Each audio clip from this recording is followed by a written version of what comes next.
Assalamualaikum warahmatullahi wabarakatuh.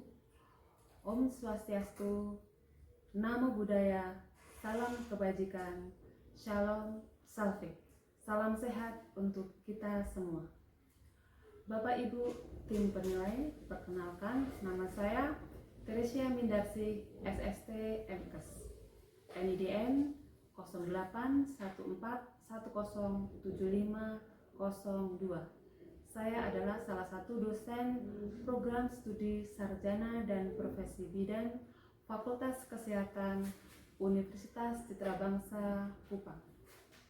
Video ini saya buat sebagai salah satu syarat sertifikasi dosen gelombang pertama tahun 2025, yaitu pernyataan diri dosen dalam unjuk kinerja Tridharma Perguruan Tinggi atau PDD UKT PT dalam bidang pengajaran.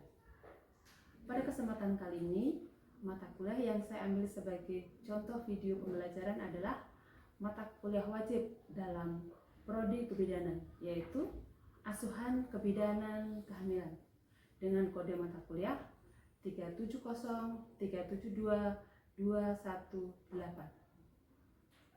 Mata kuliah ini terdiri dari 5 SKS.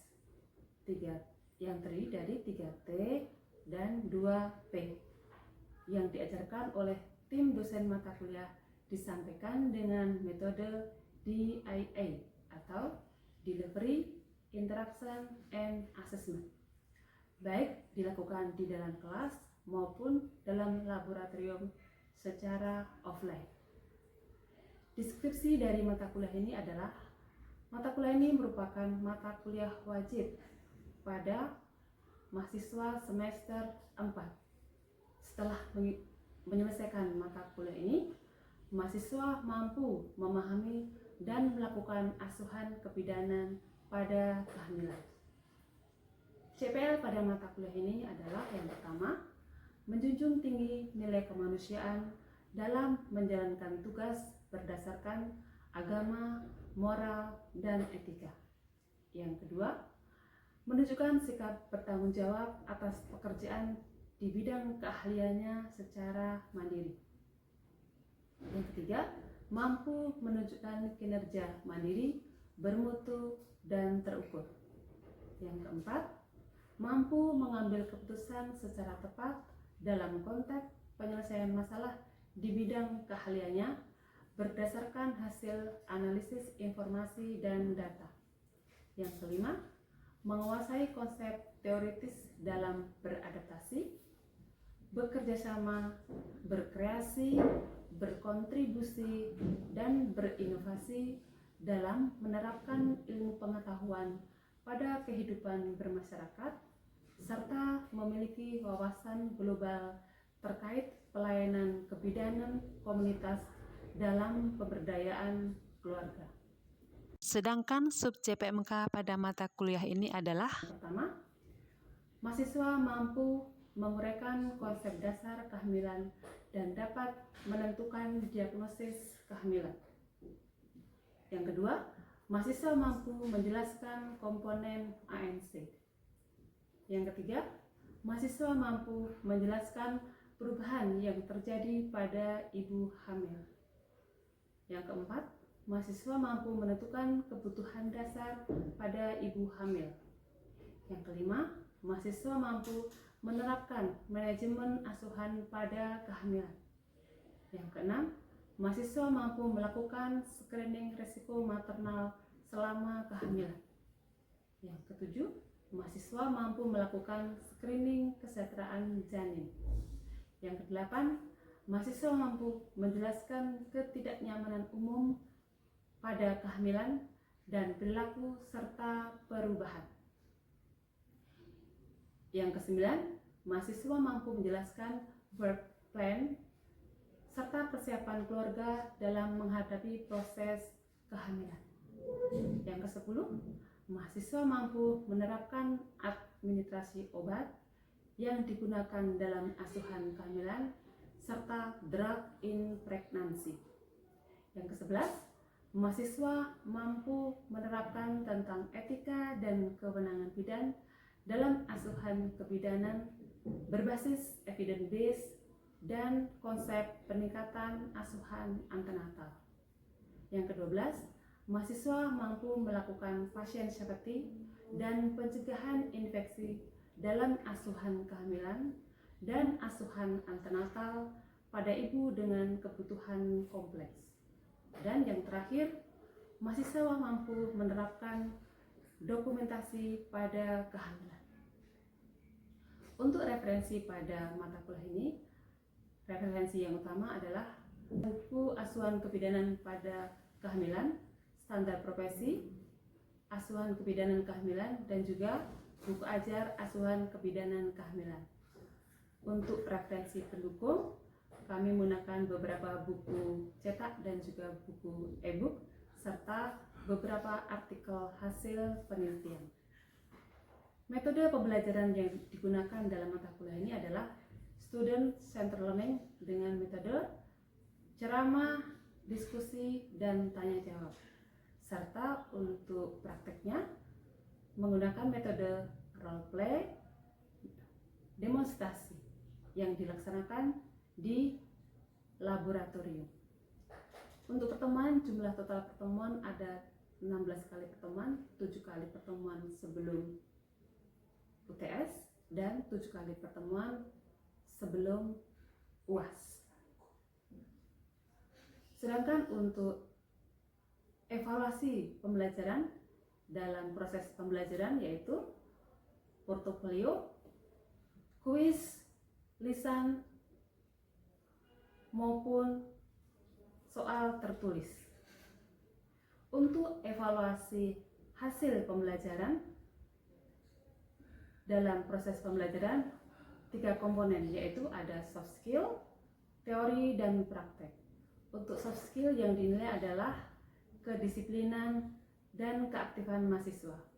Untuk teori yang dinilai adalah tugas, UTS, dan UAS, serta praktek. Untuk besaran presentasi dari pembuatan tersebut adalah soft skill 20%, tugas 15%, UTS 20%, UAS 25%, dan praktek 20%.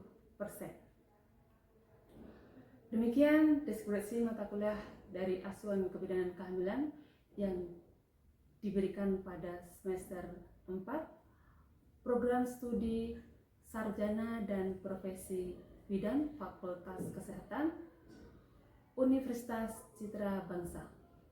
Untuk selanjutnya kami akan menyaksikan video pembelajaran tatap muka di dalam kelas. Terima kasih.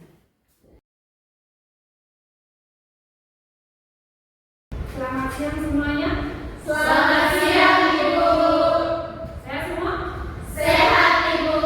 Baik ya, kabarnya semua ya? Baik, Ibu. Masih semangat? Masih, Ibu. Ibu harap kalian juga tetap konsentrasi, tetap fokus, dan tetap semangat pada perkuliahan kita hari ini. Baik ya, sebelum kita memulai perkuliahan kita pada hari ini, Ibu akan memimpin kalian untuk berdoa sebelum mulai kuliah. Ya. Berdoa untuk agama dan kepentingan masing-masing. Mulai.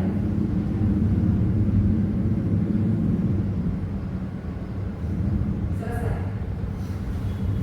Baik ya. Untuk presensi nanti saya akan buka secara online. Di mana Ibu kasih waktu kalian 10 menit. Ya. Oke. Materi yang kita bahas pada hari ini adalah tentang screening antenatal. Ya.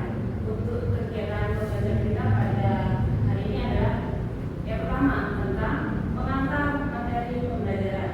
Yang kedua nanti ada diskusi, kemudian ada simpulan dan ada evaluasi. Nah, materi kita hari ini adalah tentang screening antenatal. Oh ya, ada yang masih ingat dengan materi perkuliahan minggu yang lalu? Masih, Ibu. Tentang apa? Women Center Care. Apa itu women center care? Pendekatan pelayanan kebidanan yang menempatkan perempuan sebagai pusat asuhan. Ya. Kalau manfaat dari women center care, ya rasa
Di akhir kegiatan pelajaran, mahasiswa dapat memahami pemeriksaan laboratorium dan pemeriksaan penunjang lainnya.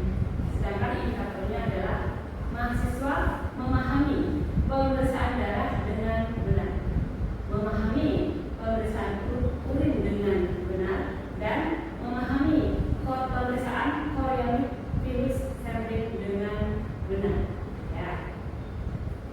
Oke, kita akan memasuki materi tentang pemeriksaan laboratorium. Ya, apa sih pengertian dari pemeriksaan laboratorium? Pemeriksaan laboratorium adalah prosedur serangkaian tes atau prosedur pengambilan spesimen, baik itu berupa darah, tinja, atau jaringan tubuh lainnya, ya, yang dilakukan pemeriksaan untuk mengetahui kondisi kesehatan seseorang sebelum muncul gejala. Ya, untuk tujuannya adalah mendeteksi kesehatan atau kondisi tubuh seseorang sebelum muncul gejalanya suatu penyakit. Baik, ya. Untuk pemeriksaan laboratorium yang pertama adalah pemeriksaan darah. Pemeriksaan darah apa saja yang diperiksa? Yang diperiksa adalah hemoglobin. Ya, hemoglobin untuk mengetahui kadar hemoglobin dalam tubuh itu normal atau tidak. Kemudian golongan darah. Ada yang tahu golongan darah ada berapa? Ada 4 ya. A, B, AB, dan O. Ya. Kemudian diperiksa juga resus, ya. Resus ada 2, resus positif dan resus negatif, ya. Kebanyakan untuk orang Indonesia adalah resusnya positif, ya. Jadi kalau misalnya ada tidak yang negatif? Ada, ya. Jadi kalau misalnya ada kasus kok ibunya resusnya negatif, nah itu perlu dilakukan pengobatan, ya. Itulah fungsinya dilakukan pemeriksaan. Kemudian pemeriksaan darah lainnya adalah pemeriksaan gula darah. Ya, ini dilakukan untuk mengetahui apakah kadar gula darah ibu normal atau tidak. Ya. Kemudian juga diperiksa HIV, sifilis, dan juga HBsAg. Ini namanya triple eliminasi, ya. Jadi ibu semuanya harus dilakukan yang namanya triple eliminasi. Nah, kita di sini akan membahas sedikit tentang anemia. Ya, anemia itu suatu kondisi di mana ibunya mengalami suatu kondisi kadar hemoglobinnya kurang dari normal. Ada yang tahu kadar hemoglobin normal? Kadar hemoglobin normal adalah 11 gram per dl atau desiliter. Ya, untuk pembagian anemia sendiri ada 3, ya. Ada anemia ringan, ada anemia sedang, dan ada anemia berat. Untuk anemia sedang dan anemia berat biasanya penanganannya adalah dengan memberikan vitamin, memberikan asam folat, memberikan B12, dan juga meningkatkan asupan nutrisi. Sedangkan untuk anemia yang berat, ya, biasanya kita konsultasikan ke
perlu meminum vitamin ya, karena kandungan. Nah, dampak dari anemia pada kehamilan ya. Dampak yang ditimbulkan anemia pada kehamilan ini berdampak pada janin maupun pada ibunya ya. Pada janin menyebabkan apa? Menyebabkan abortus, prematur, penyakit dalam kandungan, bayi hingga waktu usia muda, dan juga bisa menyebabkan kecelakaan ya, atau kelainan kongenital pada saat lahir. Pada ibunya apa yang terjadi?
untuk mendeteksi